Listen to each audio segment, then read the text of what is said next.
Baik teman-teman, di materi keempat ini kita akan mempelajari tentang tipografi. Nah, apa sih tipografi ini?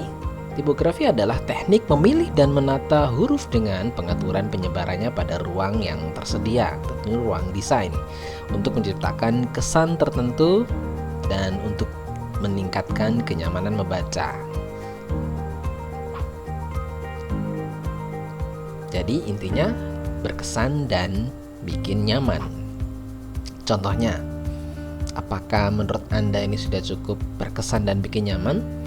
Ini cerita tentang Harley Davidson Riding Club dengan pemilihan jenis font seperti ini, atau seperti ini, ajakan untuk berenang tetapi dengan font yang terkesan kayaknya agak horor gitu ya. Nah, jika menilik jenisnya secara garis besar ada dua jenis font. Yang pertama serif, yang kedua sans serif. Kalau serif kita bisa lihat ini terkesan tradisional, terkesan profesional, lalu biasanya digunakan untuk karya desain dalam bentuk cetak. Jadi cetak pencetak sering menggunakan font serif yang berekor.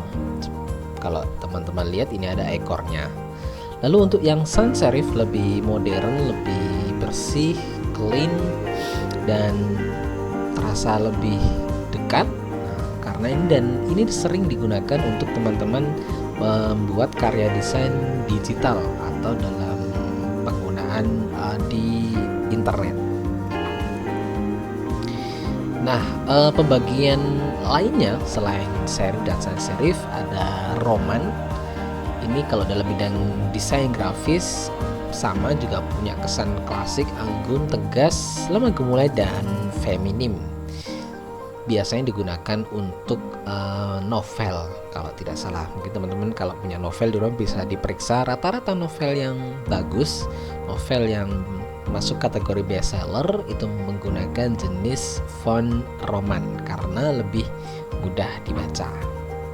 Ada juga yang kedua, jenis Egyptian, punya ciri-ciri seperti papan. Kesan yang ditimbulkan dari tipografi ini adalah kokoh, kuat, kekar, dan stabil. Contohnya ini saya ambil dua, Rockwell dan tipe slab yang versi serif. Nah, ini kira-kira bentuknya. Lalu yang ketiga ada sans serif. Sama, tidak perlu saya pertegas seperti yang di awal tadi. Contohnya ini ada Arial, Century Gothic, Futura, Helvetica, Lucida Grande, Trebuchet, dan Verdana. Lalu ke selanjutnya ini yang tipografi jenis script. Ciri script ini adalah seperti tulisan tangan sambung yang dibuat oleh pena, pensil, atau kuas.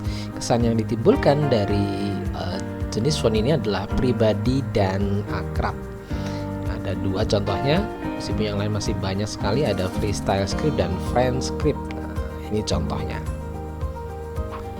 Lalu yang terakhir, miscellaneous, jenis font campuran.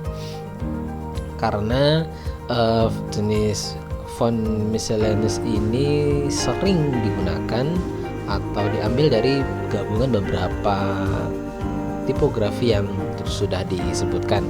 Biasanya untuk ditambahkan juga ornamen dan hiasan-hiasan yang lainnya. Contohnya di Comic Sans, Joker, sama Magneto. Kira-kira seperti ini.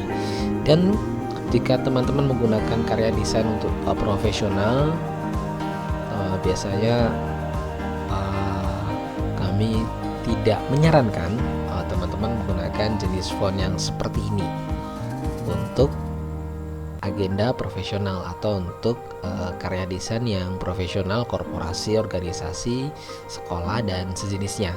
Dan ini cocoknya digunakan untuk apa? Cocoknya untuk kegiatan-kegiatan informal atau karya desain yang tidak terlalu mengedepankan profesionalitas, hanya sekedar untuk fun. Teman-teman bisa pakai ini. Nah, jadi memilih font yang tepat akan mengirimkan pesan yang tepat, tentu berkesan dan bikin nyaman. Terima kasih. Sekian, semoga bermanfaat dan selamat berlatih.